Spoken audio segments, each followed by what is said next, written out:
Bonjour à tous, j'espère que vous allez bien. Aujourd'hui, on va parler de l'importance de la connaissance. Je m'explique. Il est important que vous ayez l'esprit ouvert, que vous vous cultivez. Euh, Quand je le dis, c'est pas pour embêter les gens, mais il faut lire. Nous, les Africains, on a ce gros problème. On a du mal à lire, lire, lire. C'est pas vraiment dans notre ADN, pour beaucoup, malheureusement. Lorsque vous lisez, vous vous documentez, vous apprenez, vous améliorez votre vocabulaire. Essayez de donner aujourd'hui à quelqu'un un papier blanc, dites-lui de rédiger, je ne sais pas, un courrier. Vous ne pouvez pas savoir le nombre de fautes que vous verrez parce que les gens sont habitués au texto, au SMS, à taper sur Word avec le correcteur. Je me rappelle autrefois, je poursuivais mon cursus. euh, Je faisais des cours en finance et j'avais un devoir où je devais écrire, ça faisait très longtemps. euh, et vous ne pouvez pas savoir le nombre de fautes que j'ai commises parce que on est habitué à envoyer des textos, des SMS, etc. Donc c'est important de lire. C'est important de lire parce que ça vous ouvre l'esprit. Surtout dans le monde entrepreneurial, il y a ce que j'appelle moi le partage d'expérience. Je conseille aux gens de lire tout ce qui est bouquin, développement personnel, management. C'est-à-dire, moi j'ai lu Père riche, Père pauvre. J'ai lu, avant de quitter votre emploi, je pense que c'est ça le titre. J'ai lu les 48 lois du pouvoir. J'ai lu énormément de livres de management. Je lis, je me suis mis objectif au moins un bouquin par mois. C'est important. Tout ce que je dis, tout ce que je fais, tout ce que je réalise, c'est grâce à cette culture-là. C'est pas de la magie. Après, il y a le retour d'expérience qu'on a lorsqu'on on commet des erreurs, etc. Et c'est très important de se tromper. Mais je vous invite à lire. Aujourd'hui, moi, mes tableaux Excel, je les améliore grâce à quoi?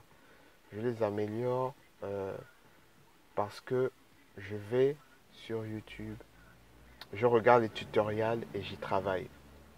YouTube, c'est pas seulement aller regarder les séries et toutes vos histoires, non.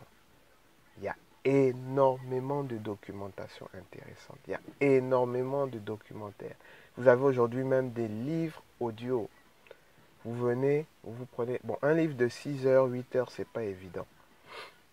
Mais vous pouvez vous asseoir un week-end et écouter un livre audio sur le développement personnel pendant au moins 40 à 45 minutes. C'est parfois même moins long qu'une novella ou vos séries, etc. Bref, ouvrez votre esprit, cultivez-vous. Vous n'allez pas être confiné, excusez-moi le terme, dans cette vie de métro, boulot, dodo. Je travaille pendant 4 semaines, j'ai ma paye, je paye l'électricité, l'école des enfants, le transport, la nourriture. Et dès qu'il y a un événement exceptionnel, décès, mariage, etc., je commence à emprunter à gauche, à emprunter à droite, à demander ceci, à demander cela. À quel moment vous aurez de l'argent pour construire, pour vous marier, pour voyager? Vous avez des gens qui travaillent pendant 40 ans, mais qui n'ont même jamais traversé la frontière. Même pas en train, même pas en voiture, à fortiori en avion. C'est incroyable. Alors que lorsque vous sortez, vous découvrez la culture de l'autre, vous prenez ce qu'il y a d'intéressant et vous l'appliquez chez vous. Moi, je me suis mis en tête d'essayer de faire un bon tour d'Afrique. Cameroun, Togo. Bon, il y a énormément de pays que j'ai déjà eu à visiter en étant étudiant, en étant... voilà, on a la chance, on avait cette chance, les parents, voilà. Mais c'est important de voyager, de découvrir les autres horizons. Et il y a énormément de choses intéressantes en Afrique, pas nécessairement outre-Atlantique ou outre-Méditerranée. Travaillez sur ça. Ne focalisez pas votre vie seulement sur votre salaire. Ayez une activité parallèle. C'est pour ça que je dis documentez-vous. Dans une de mes vidéos, je vous explique comment réaliser un voyage avec un petit budget. Privilégiez les zones où comment dire ça, le logement et les formalités de visa seront moindres, pour dire quasi inexistantes. C'est très simple. Vous avez beaucoup de pays limitrophes sûrement autour de chez vous qui sont intéressants à visiter. Vous allez prendre quelque chose là-bas et le ramener. Donc c'est important de voyager, c'est important de découvrir la culture des autres, c'est important de connaître sa propre culture. C'est important de la valoriser à l'extérieur. C'est un peu mon message de la journée. La vidéo est longue, c'est vrai, mais ça faisait longtemps que j'avais fait ce genre de vidéo assez constructive. Soyons les ambassadeurs de nos cultures à l'étranger. Par culture, je parle nos rites, nos traditions, notre manière même de nous exprimer, notre vague entrepreneuriale, si je peux me permettre. Soyons ces ambassadeurs à l'extérieur. Organisons-nous, ne soyons pas confinés dans nos pays.